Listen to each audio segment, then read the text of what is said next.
자, 어떻게 보면 올림픽의 1936년, 40년 올림픽의 여러 사회적인 맥락, 전반적인 분위기 이런 거 이제 확실히 이해를 했고요. 그럼 좀 더 이 책의 주제에 부합하는 이 올림픽과 민족주의 이걸 붙여보려고 하는데요. 그 사실 이 민족주의까지 가미되면서 사실 올림픽 개최위원회들 또는 올림픽 자체에서는 흥행 요소가 더 올라간 거 아니에요? 아, 그렇습니다.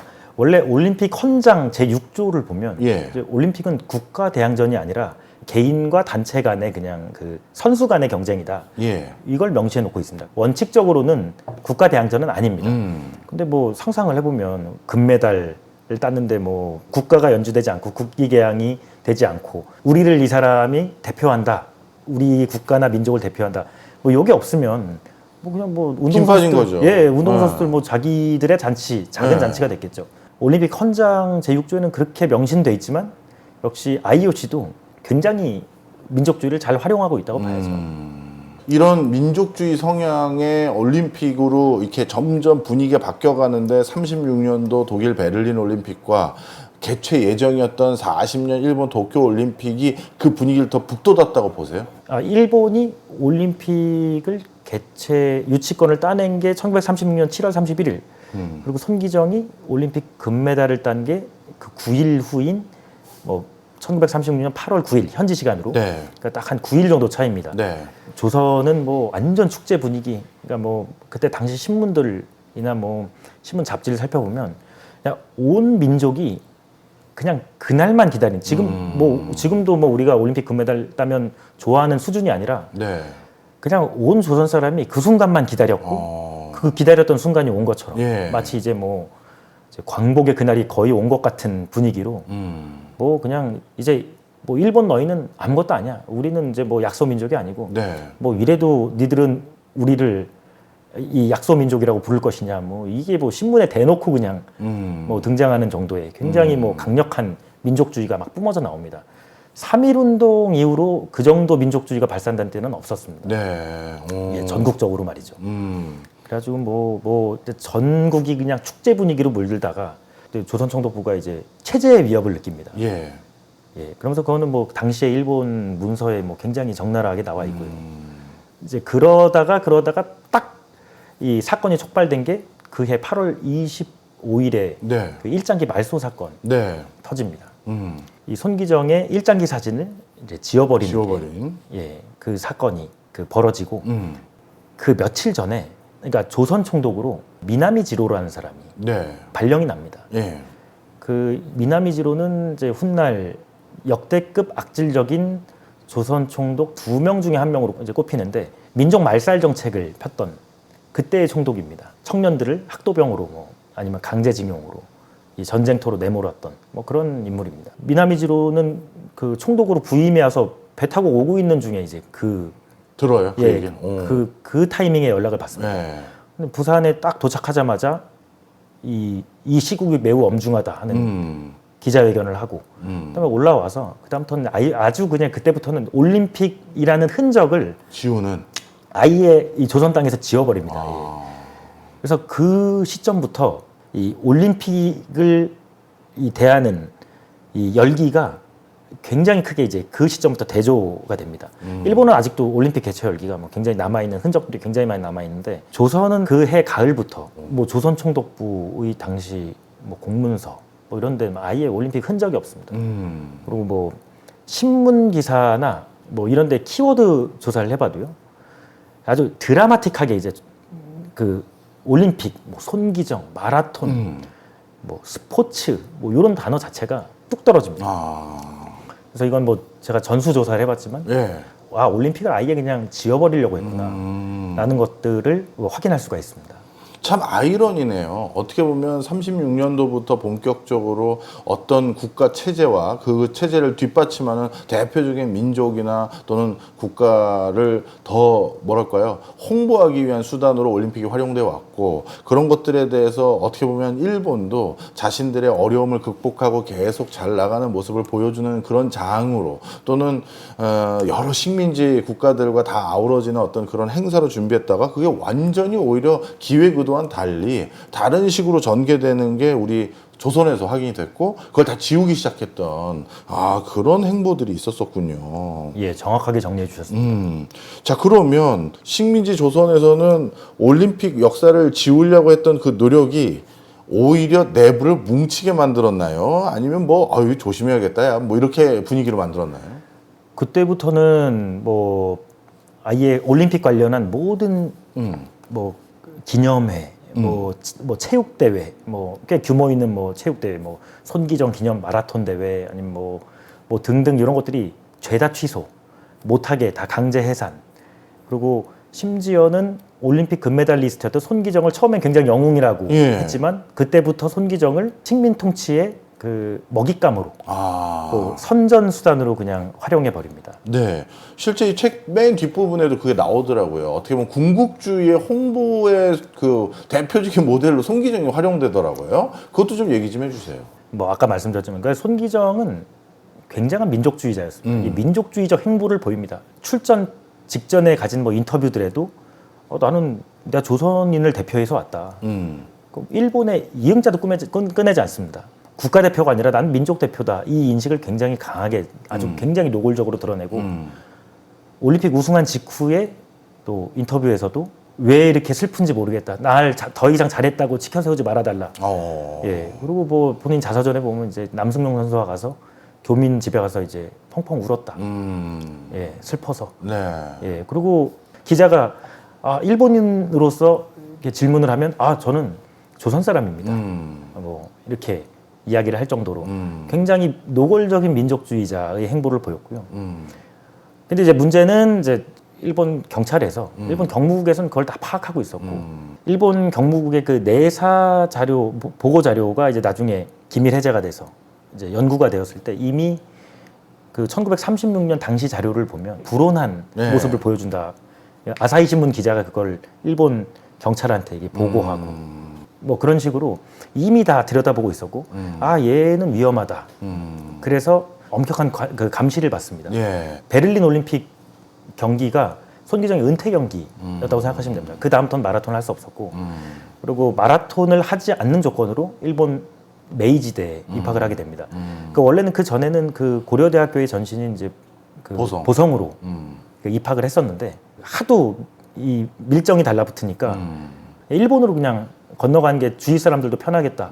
그리고 그 다음부터 열리는 뭐 각종 관제 행사들, 뭐 일본이 군국주의로 치달으면서 관제 체육대회들을 많이 여는데 특히 도쿄올림픽 개최를 반납한 다음에 이제 땜빵으로 열리는 관제 체육 행사들을 많이 였는데 거기에 이제 최종 성화주자로 등장한다든지 심지어는 학도병 모집에도 각 지역별로 유력한 인사들, 조선인 인사들이 조선 팔도에 쫙 흩어져서 대학생 엘리트들을 그 학도병으로 자원 입대를 시켜달라라고 직접 요청하는 모병 리크루팅을 하는 뭐 그런 역할로 그 모집 업무를 이리 마라톤의 영웅 손기정이 주도한다고 그 관제 신문에 그냥 대서특필을 해버리고 이제 본인의 증언에 의하면 본인은 그때 동원이 됐었고 그때 응하지 않았으면 큰 화를 당했겠죠. 어떤 화를 입었을지 모르고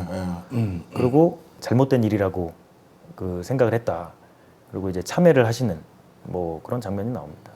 제가 이 말씀을 굳이 드린 이유는 정치 권력은 정치적 목적 달성을 위해서 거의 예외 없이 스포츠나 스포츠 스타를 이용하려는 유인이 있습니다.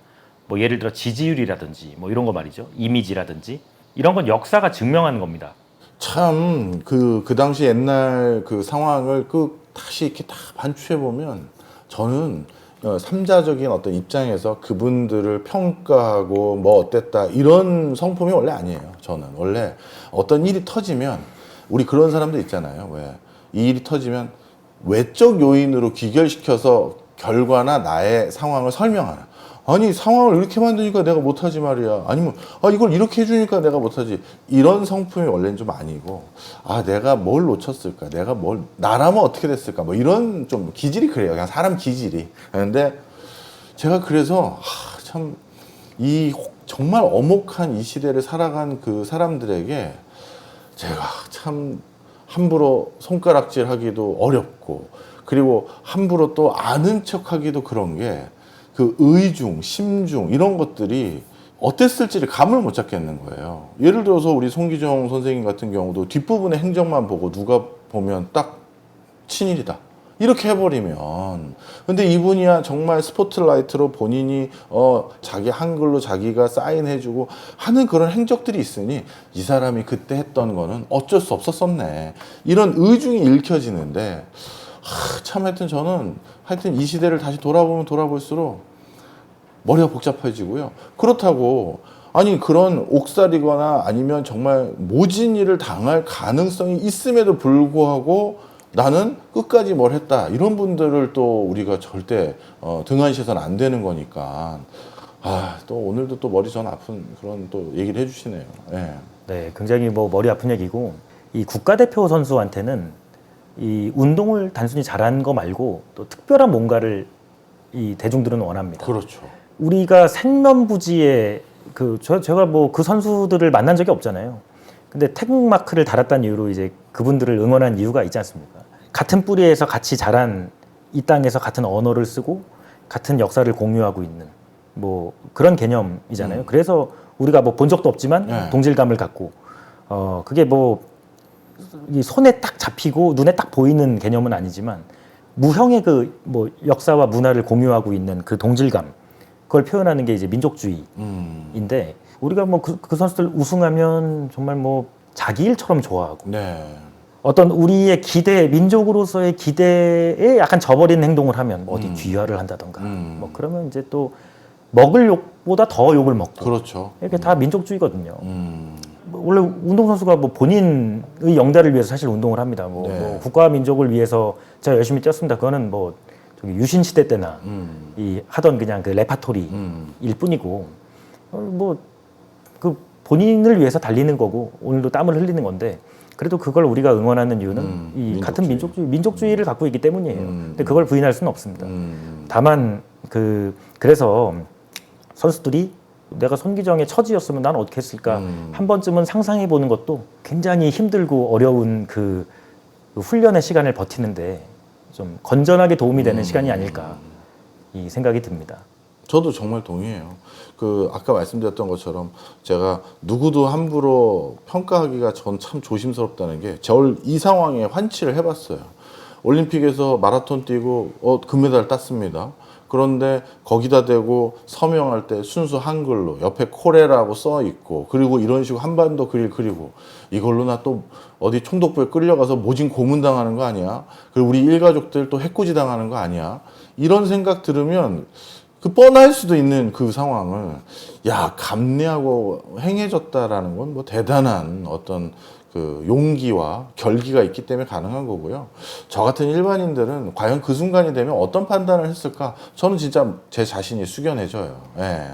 그래서 그런 차원에서 한번 저희가 이런 당시를 살아갔던 우리 선조들의 모습도 한번 그려볼 필요가 있어 보이고요. 그리고 또 한 가지, 한 10여 년 전쯤만 하더라도 이 추세대로 계속 가면 국적의 개념은 모호해진다. 그리고 국가관이라는 건 더 모호해지겠구나. 전부 코스모폴리탄이 돼서 해외에서는 뭐 이미 이중국적이 많아지고, 아니 자본의 색깔이 어디 있고 국경이 어디 있습니까? 하면서 초글로벌 회사들이 여기저기를 넘나들면서 비즈니스 했던 게 불과 한 10수년 전인데, 지금은 그 어느 때보다도 다시 자본에서도 민족의 개념, 국가의 개념 이런 것들을 강요하고 있고, 스스로 우리가 자꾸 내재하는 그런 법안이나 의식들을 많이 가지게 됐거든요. 저는 그래서 이 민족주의라는 게 어떻게 누가 선동해서 만들어지는 그런 것보다도 어떻게 보면 같은 시대에 비슷한 생각과 비슷한 언어와 비슷한 외관을 가지고 있는 사람들이 위기에 몰리면 당연히 결집하게 되는 건 너무 자연스러운 것 같고요. 그래서 저는 민족주의라는 게 안 끝날 것 같거든요. 우리 PD님은 어떻게 보세요? 역사는 오히려 PD님이 더 고수시잖아요. 저도 민족주의는 굉장히 자연스러운 이 발로라고 생각하고요. 그 민족주의가 과도하게 흘러가지 않으면 순기능은 있습니다. 네. 예를 들어 해외 나가 보면 확 느끼죠. 많이 느끼죠. 네. 우리 동포들 만나면 굉장히 네. 반갑고 네. 말이 통하지 않는 데서요. 네. 근데 이 민족주의가 과도해지면 뭐 그냥 뭐 나치 같은 사회가 되는 거죠. 그래서 과도한 민족주의 굉장히 경계해야 되고 우리가 올림픽을 축제로 즐기되 여러 가지 좀 경계할 만한 요소들이 있고 그래서 아까 전에 이제 선수들 관해 얘기했고 미디어도 너무 과도한 민족주의를 흐르지 않나에 대해서 우리가 한번 관심을 한번 가질 필요는 있다 생각을 하고요. 우리가 이제 민족주의가 이렇게 폭발할 때 한번 그 이게 건전하게 흘러가고 있는지는 한번 좀 생각할 필요가 있다. 왜냐면요, 이 올림픽을 개최하는 나라들을 네. 봤을 때 우리가 올림픽을 항상 경계해야 될 필요가 있다고 생각한 이유가 책에 담긴 요 시기 1930년대 네. 40년대는 이미 세계대전이 벌어진 다음이라 올림픽 개최되지 않았지만 1930년대 올림픽을 개최하거나 월드컵을 개최하거나 그러니까 제일 올림픽이나 월드컵 같은 대규모 행사에 신경을 썼던 이 국가들을 생각하면 군국주의자들 맞습니다. 예. 이 프로파간다로 뭔가를 내세울 게 막 뭔가 내세우고 싶은 게 많은 거예요. 예. 예를 들어서 뭐 1936년 독일 그 올림픽, 1940년 도쿄 올림픽, 그리고 또 1934년 이탈리아 월드컵. 예. 그래서 이 나라들이 나중에는 이 추축국을 결성해서 네. 또 2차 세계대전을 일으키고 또 1932년 LA 올림픽을 열었던 미국, 1944년이 원래 영국에서 열릴 예정이었습니다. 영국, 뭐 이런 나라들이 맞서 싸우고, 뭐 그러니까 이 세계대전에 연루된 굉장히 주요한 나라들이 다 뭐 올림픽 월드컵으로 자꾸 그 프로파간다를 분출하고 민족주의 막 결집시키고 이러려는 노력을 굉장히 많이 했다는 겁니다. 네. 특히 2020년 도쿄올림픽을 보면 우리가 야 올림픽이 간절한 나라가 이제 어떻게 이 어떤 행태를 보이는지를 우리가 또 현대에 들어서 좀 알 수가 있는데요.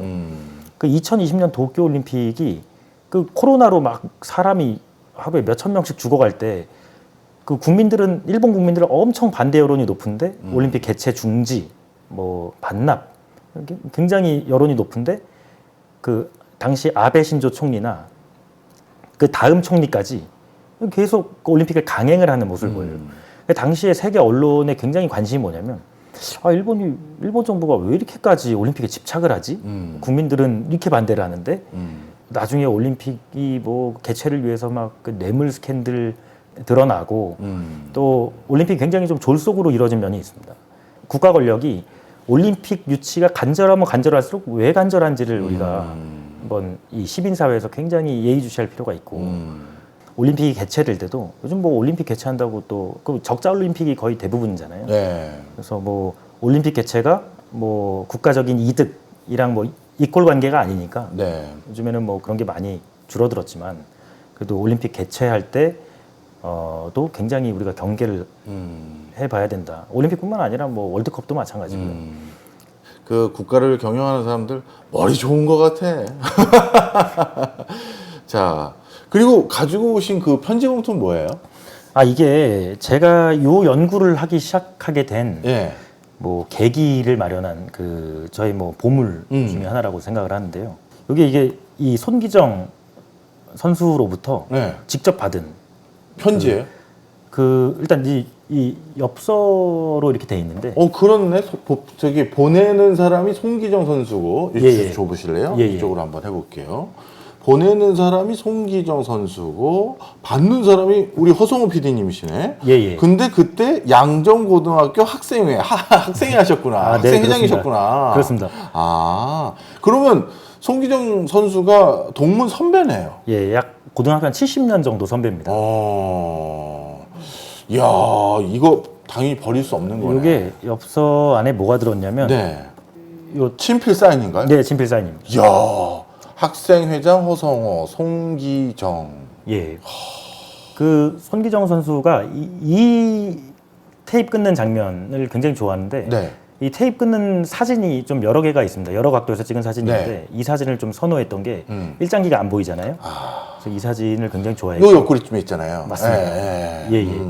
이 사진에다가 사인한 요 친필 사인을 저한테 보내오셨는데 좀 사연이 좀 있습니다. 네. 학생회장이 돼서 여러 가지 생각을 하다가 우리 모교에서 역대 가장 유명했던 동문이 이 손기정 선수인데 네. 정작 그 해드린 게 많지가 않아서 그러니까 뭐 학생 대표가 예. 찾아뵈어서 마라톤 이 재패일에 맞춰서 잔치를 좀 열어드리자라는 네. 기획을 했어요. 예. 그래서 1학기 중간고사 끝나고 이제 여름방학 들어갈 때쯤에 이분이 어디 계신지 모르는 거예요.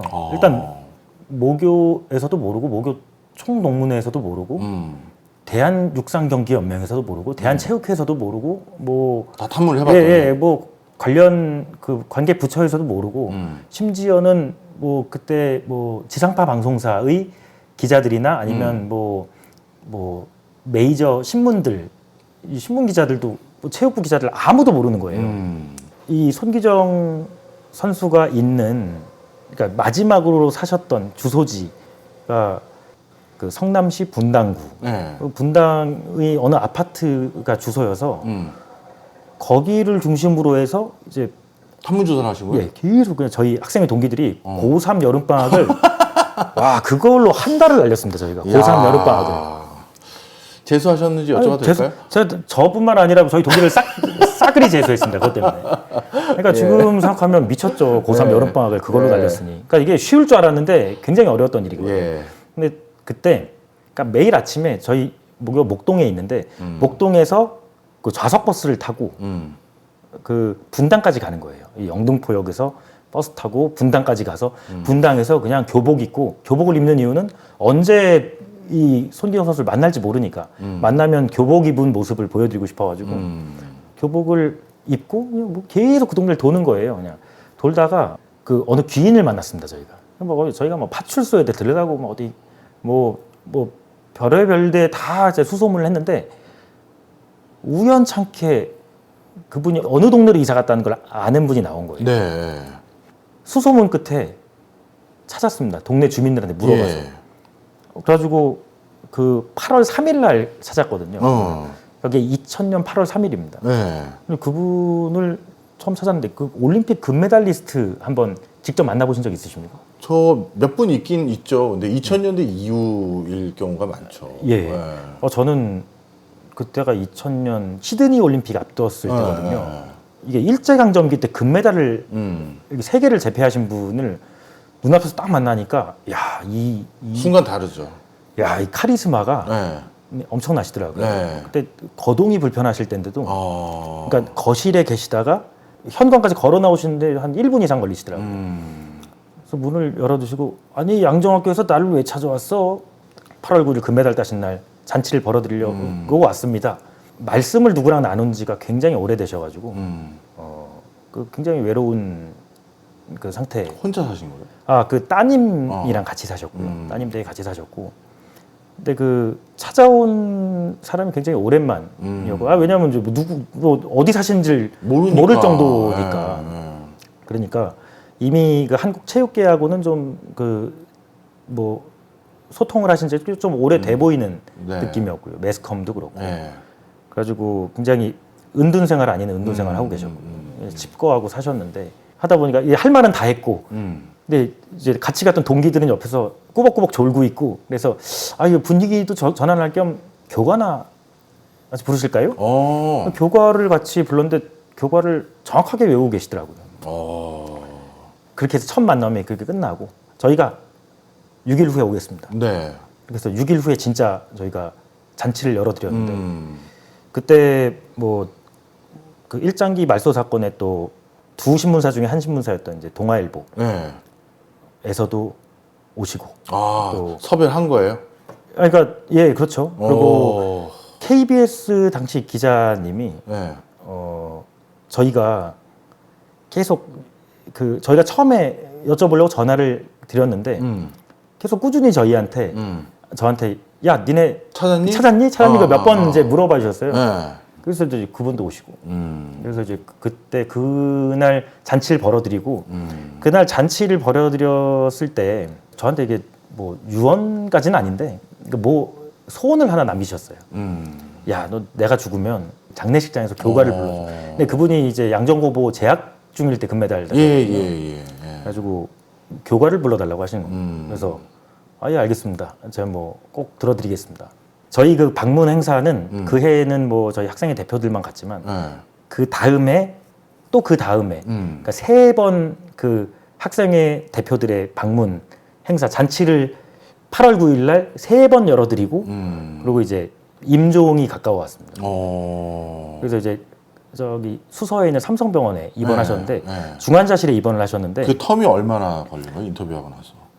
그게 2000년이었고 2002년 가을에 돌아가셨거든요. 빈소가 마련됐는데 그때 마침 2002년 대선 직전이었습니다. 그래가지고 이제 대선 주자들이 막 화환이 와서?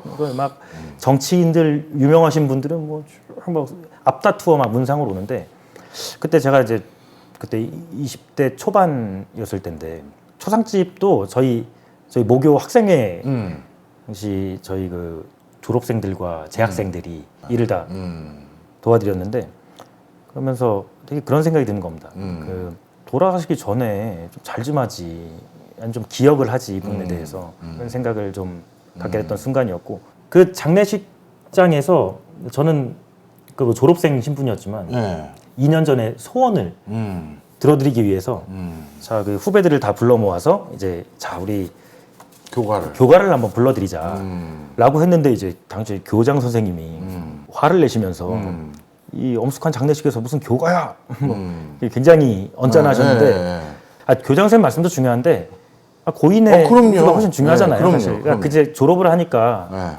이제 성인이 되고 하니까 뭐 그 정도 판단할 수 있잖아요. 그래서 자 우리는 교가를 부릅시다. 그래서 이제 교가를 이제 1절 불러드리고 그렇게 해서 보내드렸습니다. 그 이제 역사 연구를 하다 보면 뭐 몇십 년 전 역사 연구자들이 연구를 하는 경우도 있지만 뭐 수천 년 전 역사를 연구하시는 분도 있고 근데 자기가 실제로 만나본 사람을 연구하는 일은 굉장히 드뭅니다. 근데 저는 굉장히 바쁜 그 직장 생활 중에서도 이 연구의 동력을 놓지 않았던 계기가 이분을 굉장히 어린 나이에 만났던 그 기억들 때문에 저를 뭐 굉장히 사랑해 주셨고 그 사랑해 주셨지만 또 이분의 또 이 굉장히 굴곡진 또 인생을 다루는 게 굉장히 또 조심스러웠고 또 그 저한테 이제 특히 하셨던 말씀 중에 나라 일은 서로는 모른다. 너 내가 설명을 해도 모른다 너는.